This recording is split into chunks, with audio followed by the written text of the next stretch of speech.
s'il vous plaît. Je suis le docteur Massamba Sassoum Diop, le président de la Société sénégalaise d'anesthésie et réanimation et médecine urgente. Je suis médecin urgentiste et président de SOS Médecins au Sénégal. On peut avoir votre avis sur l'appareil?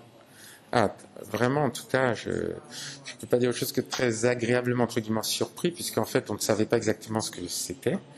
Et en fait, on est sur un appareil qui a déjà, dès maintenant, dès ce moment du concept, alors que finalement, ça fait plus de 2 mois que ça a été lancé, avec des fonctionnalités qui sont des fonctionnalités d'appareil vraiment de réanimation haut de gamme. Maintenant, on s'en doute, il y a des choses à préciser.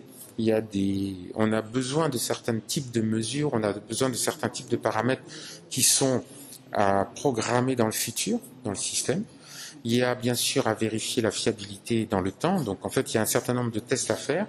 Mais déjà, dès le concept, on se retrouve là avec un respirateur, du type de respirateur qui permettent vraiment de travailler en réanimation et bien évidemment en transport.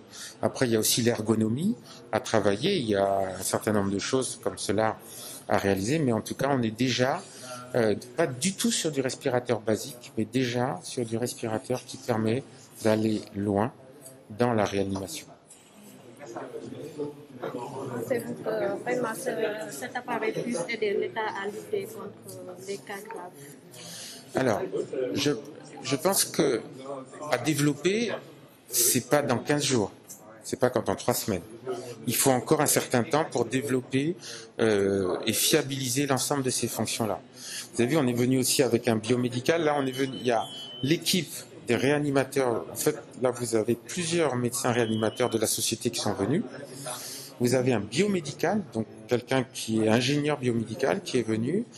Et en fait, on est en train justement d'implémenter, d'informer de ce dont on a besoin en tant que l'utilisateur. Il faut comprendre que ça, quand vous voyez que n'importe où dans le monde, ça a mis des années de concept, là on est déjà un produit qui marche bien, qui a des paramètres dont on a besoin, qui s'affiche. En plus, une chose que je n'ai jamais vue encore dans aucun des respi, c'est que l'application, avec le téléphone, j'avais toutes les courbes par Wi-Fi. Je n'ai encore jamais vu ça dans aucune forme de respirateur. On l'a sur des scopes, mais on l'avait pas sur des respirateurs. Donc c'est quand même quelque chose aussi de particulier. C'est cette fonctionnalité que je n'avais encore pas vue.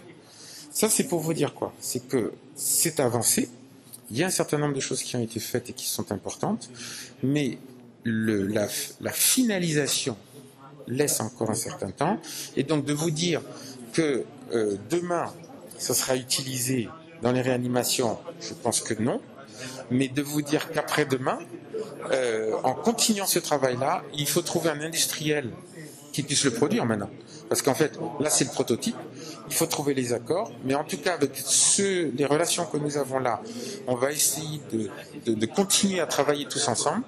Il est effectivement tout à fait réalisable d'utiliser un appareil avec toutes ces fonctions-là, et non seulement, je dirais, au Sénégal, mais ça, c'est des produits, une fois qu'ils sont finis, peuvent être utilisés n'importe où, d'une part en Afrique et n'importe où dans tous les pays, quels qu'ils soient.